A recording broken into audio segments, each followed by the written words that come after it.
Welcome to American Downrange, presented by Claycomo Shooters, the podcast that takes you deep into the world of firearms. From the Second Amendment to self-defense, we cover it all. Welcome back. Her butts back, Claycomo Shooters. Welcome to American Downrange. Today our guest is Chris Lean, one of our employees, and of course our princess on the end, Lance Abernathy.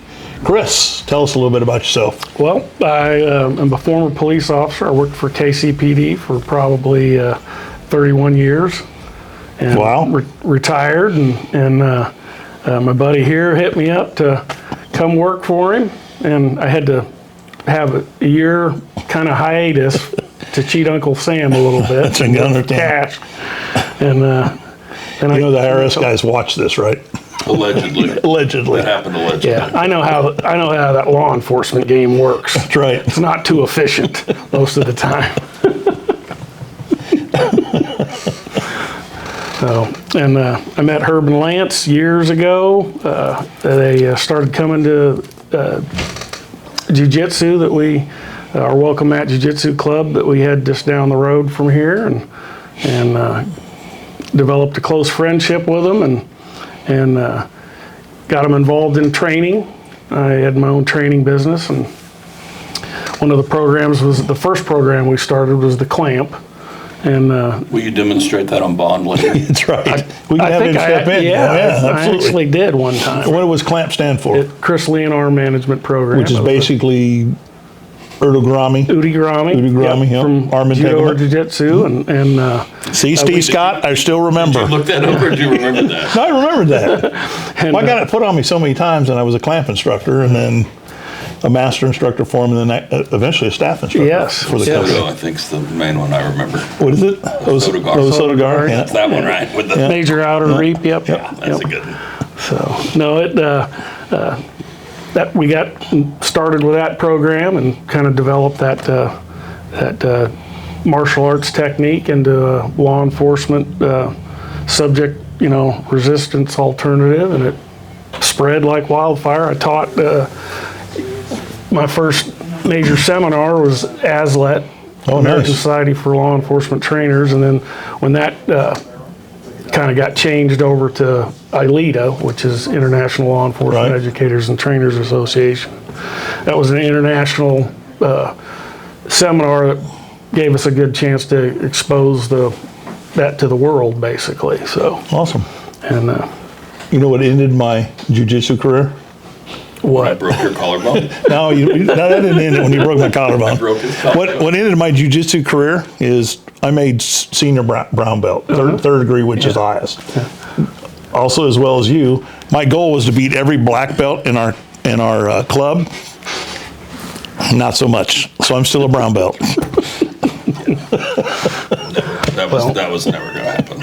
I know, but I made a deal. Not for me either. Right, I understand. But I made a deal with Chris. I said, if I hire you, you have to let me beat you one time whenever I call it. yes, And then I want to be promoted to black belt. Exactly, that day. Because that's the only way it's going to happen. Did you go with us when we went to see Sailor? No, he didn't. no, I didn't make that camp, but That was a good Perrysville, Ohio. yep. John was my first exposure to when he started Shingentai Jiu-Jitsu. It was actually Shingitai Goshin Jiu-Jitsu. I didn't know and that. Later he dropped the Goshin just to kind of shrink the name down. But he was Goshu. I don't remember Goshu. Goshin. That's what he first called it. What's Goshen? Should I know that? Oh my God. There's no You're not second degree yeah, proud. You got there's no demoted. That's right. You better hope Steve Scott's not watching this right now. Is Sailor still alive? Yes. Is he still badass? I mean, I guess he's got to be. Yeah, he is. He is. He's That brings. he's the extreme, I think. John is. Yeah, he's out there. He lives in a barn. Yeah. And he carries 45. He carries 45-pound plates up and down steps. Yep. On the thin side, not the roof side. Walks up and down steps with them. But now he taught at the Olympic Center. He's a savage. Yeah. That's where I first met him. I went out to a camp at the Olympic Training Center, and that's where I heard him talking about his style of jiu-jitsu that he was starting. And John was one tough guy.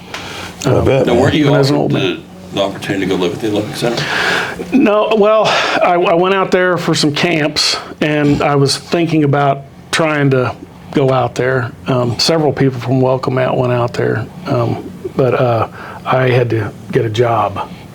Watson went there. Yeah, Watson did. Brink was out there for a little while. And I think they offered that to Joe. Yeah. I think his folks didn't want him to go. Well, Something I never heard exactly what. I just know he didn't go.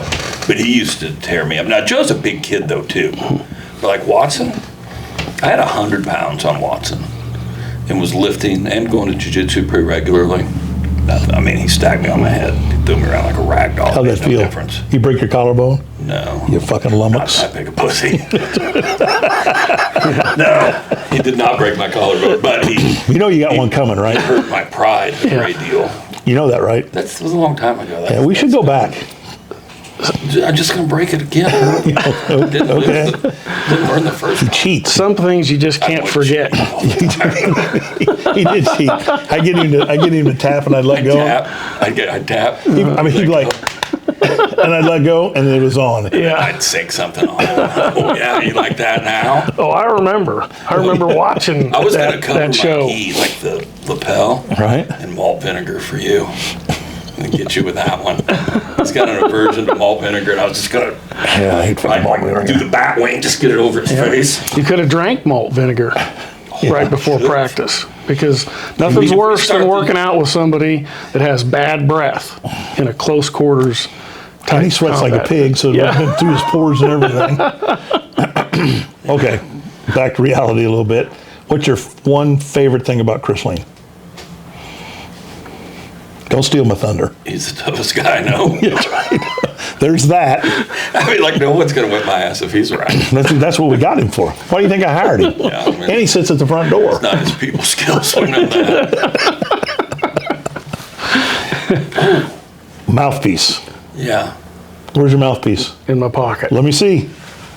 Chris is the only dude that's carried a mouthpiece every day of his life since he was probably a toddler, right? One that was a great deterrent. He's like, you'd be on the street and they'd be like, hey man, put your hands behind their back. Fuck you, I'm not doing that. And I'm like, okay. Mouthpiece comes out and goes in, and they're like, I want to be part of that. I just think that's It fantastic. did work 0.9% of the time. There was a couple instances Yeah, where Tell us about one some- where you put the mouthpiece in and they did not comply. Oh, well, put my mouthpiece in one time, and the guy swung right at me immediately, which was funny, right for my face, which my mouth was protected. He missed, and I got a hold of him. Did you help him to the ground? Yes, the ground was always considered my backup. Absolutely. Even if I had a backup standing there next to me, my ground or some telephone pole or some object was always my Inanimate backup. object. Yeah, that's the way I looked at it. So, You sure we can't get you an Osotogari or a one-arm shoulder throw on Bond, just as a demo? Just to warm up for the next one. How about a Bond? Just one. All right, now you wrestled in high school too, did you not? I did. So you've seen Vision Quest. Yeah. Oh, yeah. That was kind of our Be generation. part of the podcast for a minute. Join us. Have you never seen Vision Quest? Bond, have you seen Vision Quest? Like, because you came from the sticks, you probably didn't have television. Okay. He's from Oklahoma. He dated his sister. Dude, there are affluent areas of Oklahoma. They have wrestling in Oklahoma. I don't know how you don't know about that. It's like a classic sports movie. Like the high school wrestling Hall of Fame is there in Do you Oklahoma. remember the bad guy's name and the main antagonist? I can't remember. The Shoot. Oh, yeah. No one wants to Okay, and they wrestle. chanted that too sometimes. yeah. Yeah. The reason that got brought up, though, was apparently Loudon Swain was a bit of a bleeder. That's how we got on that topic. I mean, you're gonna have to hunt for a very niche market on this one. I mean, at least we had something to talk about. We were all This will go over good. before. No, another thing, Jiu-jitsu. wrestling, as well as jujitsu, us at Welcome Mat did Sambo wrestling, which is a Russian form of self-defense wrestling, and it's the third world recognized style of wrestling. And Steve was instrumental in getting me involved in that, and I won a 20 year and under national championship, and then placed fourth in the regular senior nationals in Sambo, and Did Becky Scott, didn't she win the Pan Am Games in Sambo? Yeah, that was years before. She had won the Pan Am Gold in Sambo, I think. She scares me. Yeah. Oh, she's messed me up a time or two. Well, you probably had it coming. She choke living shit out of me a couple times. How many black belts? I can't remember if the Pan Am Games had a Sambo back when Becky was doing it, but Becky was, she may have been definitely a national champion, if not a world champion. You're putting your police hat on back for a second. Could you imagine a domestic disturbance at the Scots? Yeah, I know. That's what he gets when he calls SWAT team with guns. Yeah. I want no part of this. I think Steve would even say he would want no part of Becky. Right. No. Exactly. How many black belts do you hold?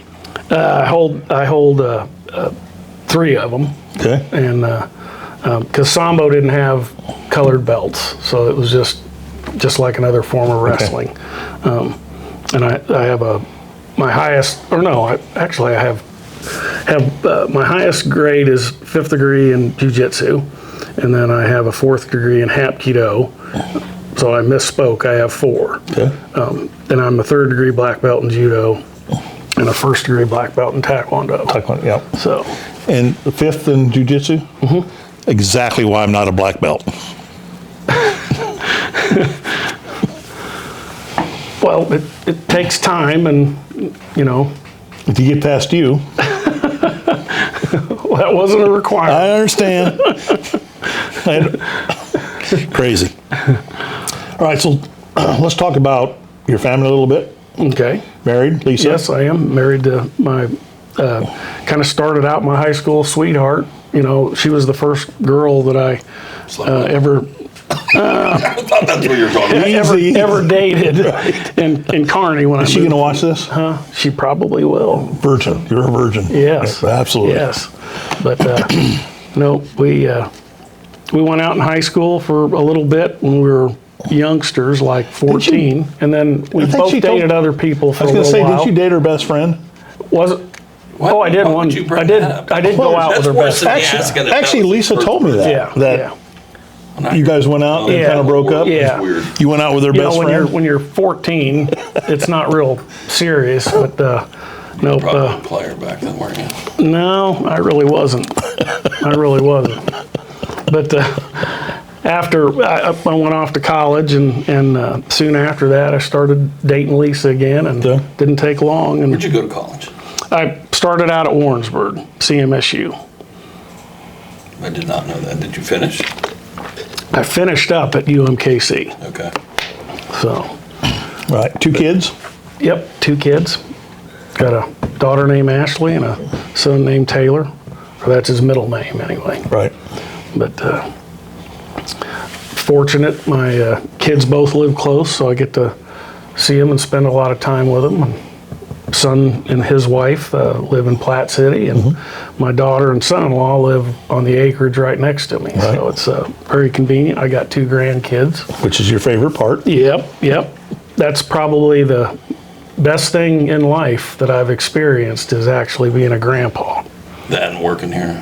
And working here, yeah. Absolutely. Yeah. So you have something to look forward to. Yeah. When on that. Now your dad's a badass too. Let's talk about your dad for a second, and then we can talk about how much we love it here. Yep. My dad was early on. He started off. He was a Marine Corps officer during Vietnam. I think if I recall the facts correctly, I thought my dad was a tape recorder. Right. That's the only way you heard him. Right? Yeah. And so we had to get to know. He had to kind of warm up to me a little bit when he came back from Vietnam. Because you were a Tyler then. Yes. Pretty much. Wow. Yeah. And then he went into the FBI, and we moved around mostly the East Coast through several offices there, and then we finally got back out to Kansas City area because that was close to our family that lived in central Iowa. So, but yeah. How many black belts does your dad have? He's got the same amount as me. Yeah. Yep. Yeah, he scares me too. Yeah, you don't mess with old guys, man. He would cruise around practice because he taught mostly.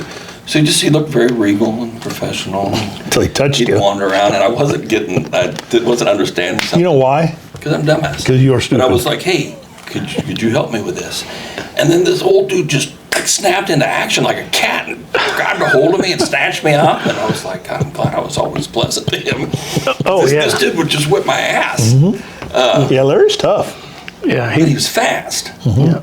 And I mean, I didn't expect him to be on me like that when I was just like, hey, could I have some help? Sure.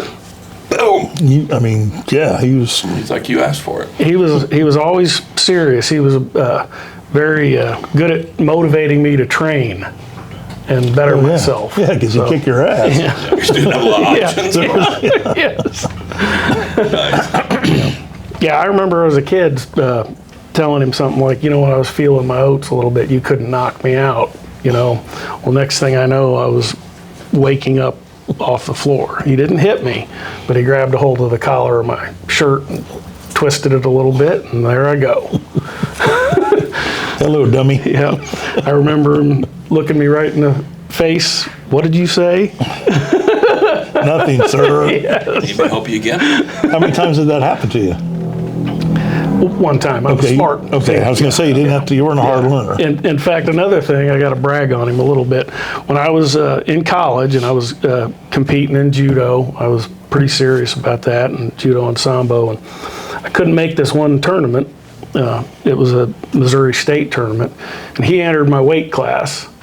He was quite a bit older than some of the, and he ended up taking second. Wow. So.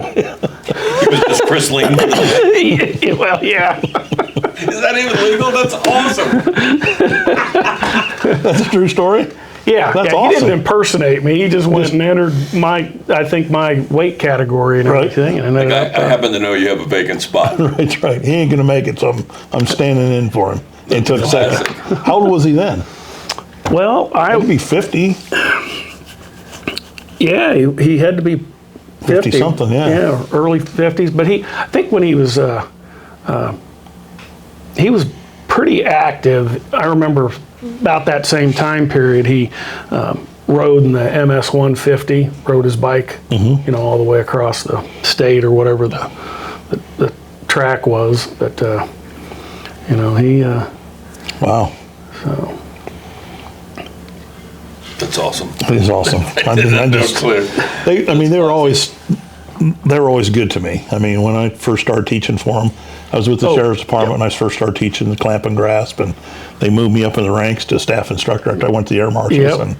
We taught some of the air marshals the clamp, which is Well, we thought a lot of you. Yep. I mean, we like. Have you ever seen what the air marshal airplane, the fuselage training thing looks like? I might have. we had Lance out. He came out to the Denver field office once, and we gave him a tour and introduced him to all the guys, and we took him back into the training room, and we have a wide body fuselage, made up, and it's got a galley and a cockpit, but the actual, 2 aisles because it's a wide body. But yeah, so there's, you can see Sims rounds, like on some seats and stuff. But as you get up about the first 2 or 3 rows are all heavily padded, like all the armrests, because they just get in there and get after it. And Herb, you re-broke your mangled finger. Yeah. Somebody broke a leg, did they not? Oh, yeah. Yeah, it wasn't uncommon. Yeah. There's some pretty good training accidents We in there. fought for real. I mean, it was like, that's how you trained. But that was pretty interesting. But a lot of clamp happened in there. Well, it was a good environment. It was a great environment. Yeah. We had a good time. Well, yeah, because it's kind of set up to protect your gun a bit. It's fairly simple. I mean, I feel like there's kind of 4 things you're doing. Let's see. Let me go back into the archives. Clamp, one application. Yep. With what's the word I'm looking for? What's grasp?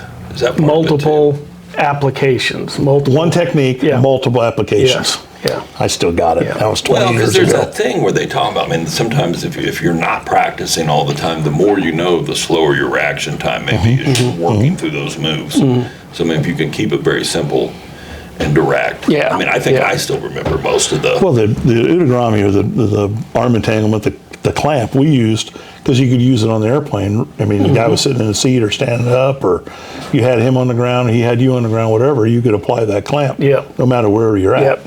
It was you could do it from so many different positions, standing, kneeling, from your back, over top the guy. We used it to turn the guy into a cuffing position, which was, we believe, superior to the wrist lock walk around that didn't seem to work real good. I know several guys use it. If we were on camera, I could tell you about going into Las Vegas. I used the clamp on 2 different guys on one flight. We'll talk about it off camera. I think after one guy got it, they would have No, got he the didn't. message. He didn't, no. And if you had the benefit of having 2-on-1, applying it with a second guys, party, yeah. it was almost as close to indefensible as long as both guys got it. So that was one of its strong points. Multiple officer. What, having that put on you? Oh, yeah, it hurts. Well, especially if you do the thing where you're like, if they're not complying, when you're moving it back, like pretend you're moving it over a volleyball. Yep. I mean, that would just take everything apart in there. My shoulders just hurt in the morning. I couldn't imagine doing that again. But the benefit of that technique was even if the subject was high on something or had a high pain tolerance, it was mechanically it would work. Oh, yeah. Even if a dislocation or a break would happen, you'd still be able to control. In the planes, in the seat, if you got a guy in the seat, once you got it on, you could go to guns. Yeah. Because you could hold him there with one arm, have him in that entanglement, and go to guns if you needed to. So it worked really well, and we taught that bad boy a lot. Yeah. It's a great thing. So, Claycomo Shooters, what's your favorite thing about working here? Besides working with me? Well, part of it is the people I work with. It's refreshing. It's a good atmosphere, and I feel like I try and be a good student of yours and pick up all the strong points that I see you have as a firearms instructor and make me a better person. So Really? thank you.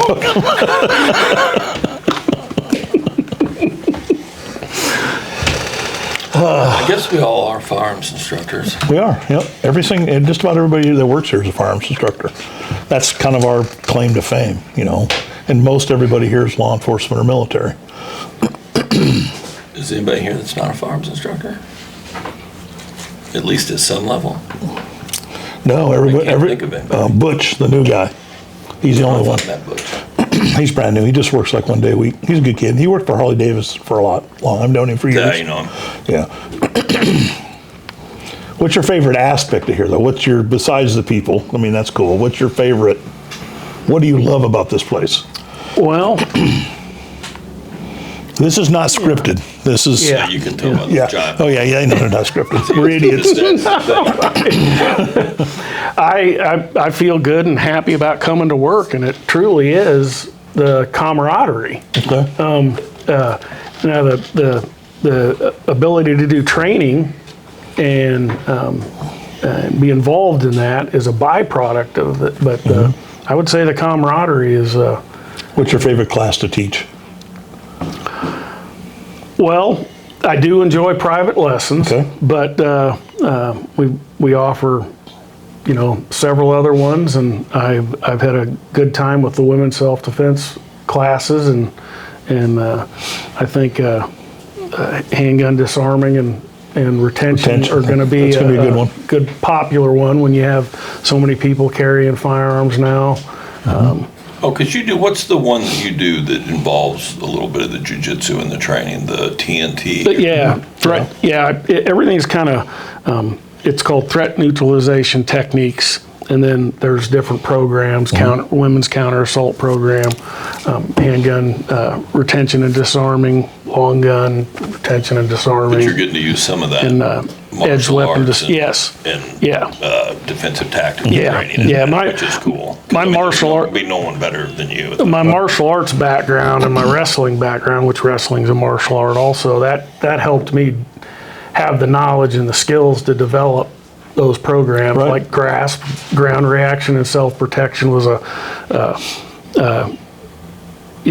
key ground fighting program in the state of Missouri. Right. In fact, Dad and I were instrumental in getting the post guidelines. it is post, set. yep. So, and you offer 3 different women's only classes for TNT, which is, it's a non-gun course. It's just all hand-to-hand, situation awareness, yep. You have three different one of those, Yep. basic, intermediate, and advanced. Yep, and we can evolve that to tailor it to the students. Right.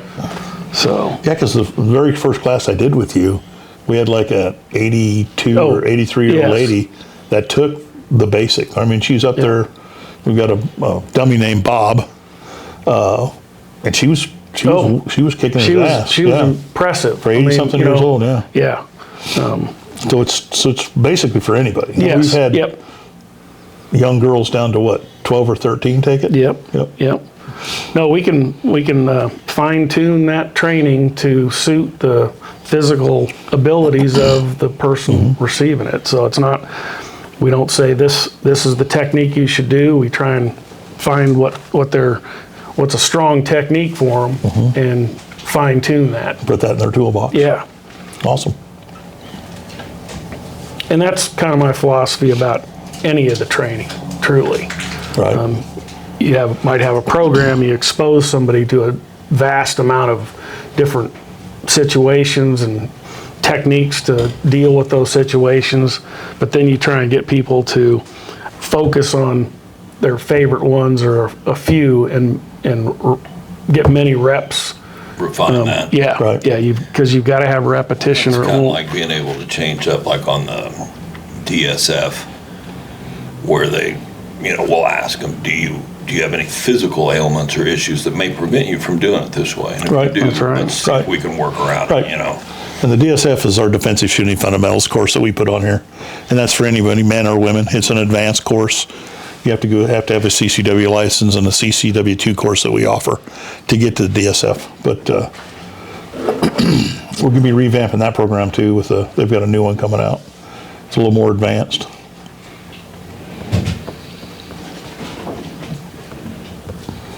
Anything else you want to talk about?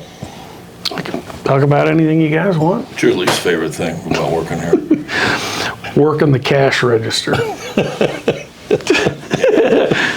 I'd have to say, when people point guns at me, it's not really the first time they pointed at me. It's when I politely step away and they just keep moving to talk to me, and I'm like tap dancing back there and moving around. And sometimes I just like want to get a pin and put it in the barrel and just turn. Yep. Like I want to be polite, but when you staring down the muzzle, even if I know it's unloaded and I've given it to you, it's uncomfortable. It's off-putting. Yes.